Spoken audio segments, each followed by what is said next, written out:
Morning, Captain Rabbit. Another shrimp story back in the 1980s. I want to start with the Charles Hoch. That was a Castellan boat. Uh, when I first came back from Virginia, I started working for Eddie Castellan there, and he let me run that Charles Hoch. And man, we caught the shrimp that time. This one time we went offshore. Back then, the it used to be the 11-mile limit.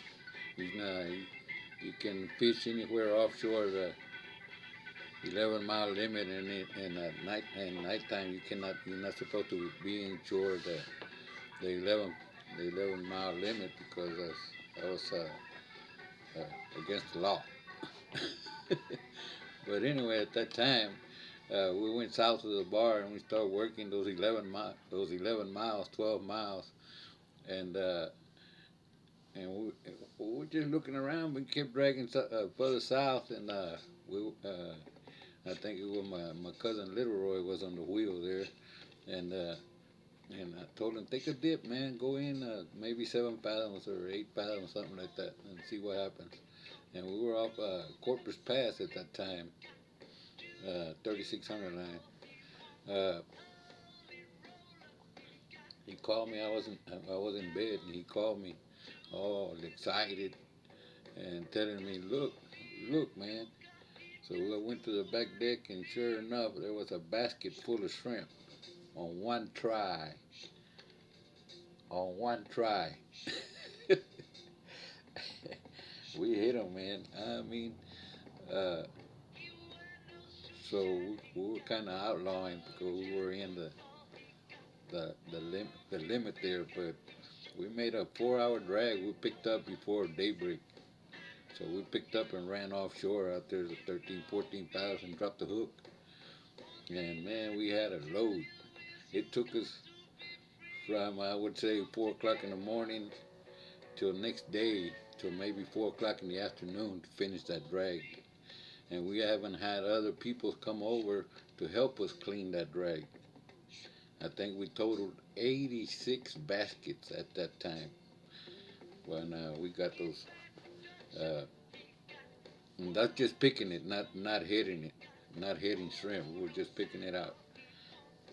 So the next day we hit it again, and I think we totaled about 150 baskets, 160 baskets, and two drags, and we had a good load. I think it was about 140 or 160 boxes of head-on shrimp there in about 4 days' work. But at that time, I don't know what was going on. The prices over there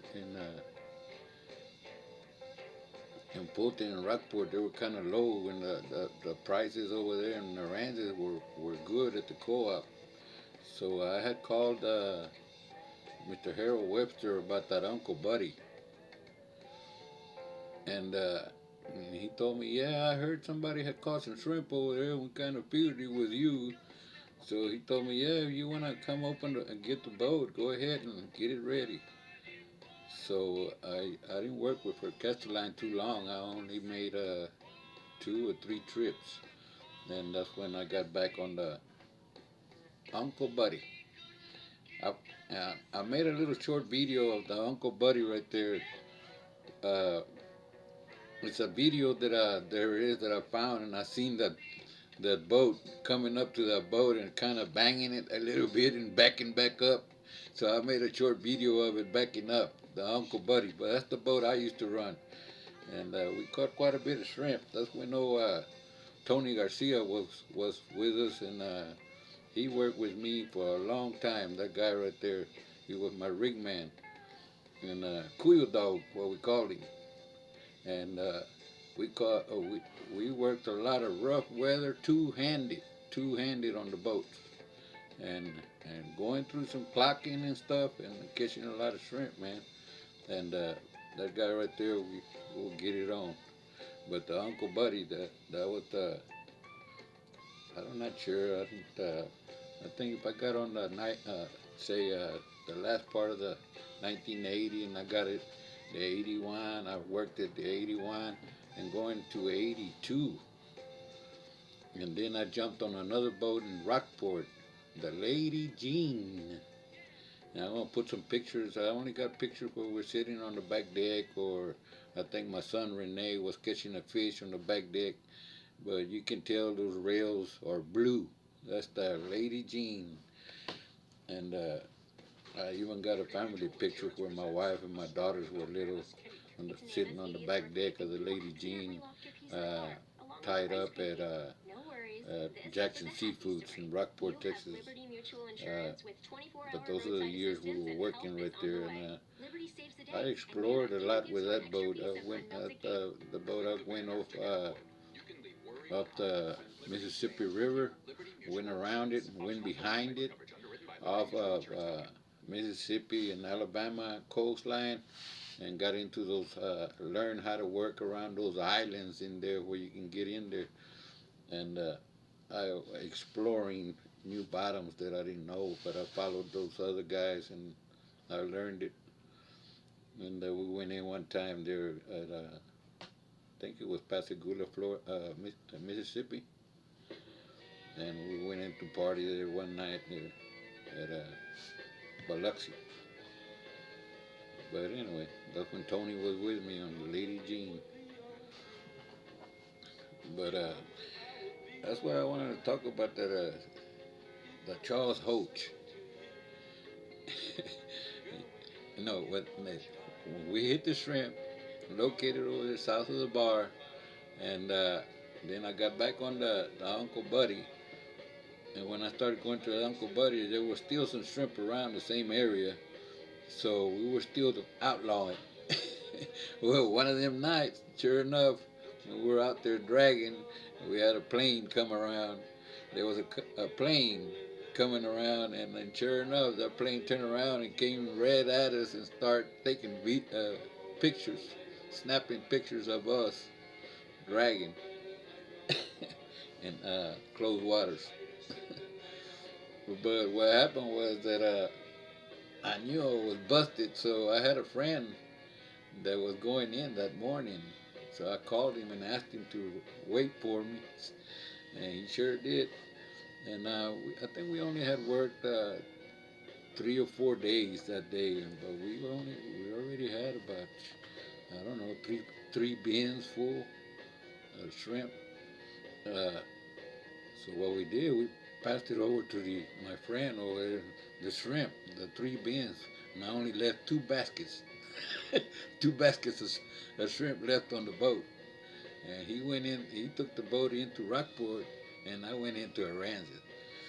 And sure enough, when I got to the dock and co up there in Aransas, there was a game wardens waiting on me, telling me that they got pictures of me, and I told them, well, that was my first drag, my first drag, so I decided to go ahead and come in, and that's all I had. But man, they were upset because they knew something went on because those bins, the bins were all wet where there had been shrimp before. But we couldn't prove nothing, so the boss man paid that fine. But later on that afternoon, uh, my friend had unloaded those boats. I mean the shrimp, and brought that check over to pay the boss. But anyway, it was it was a deal there where screwed them.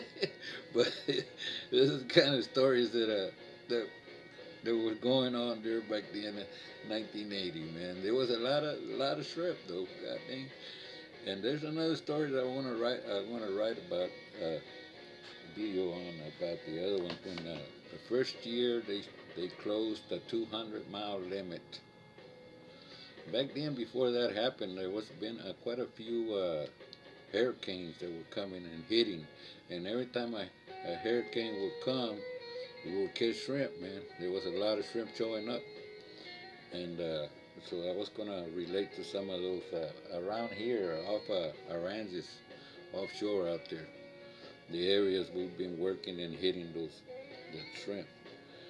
Uh, but anyway, I just wanted to make this first video for the Charles Hoch. I put the picture of it on there, and the Uncle Buddy. So, good morning.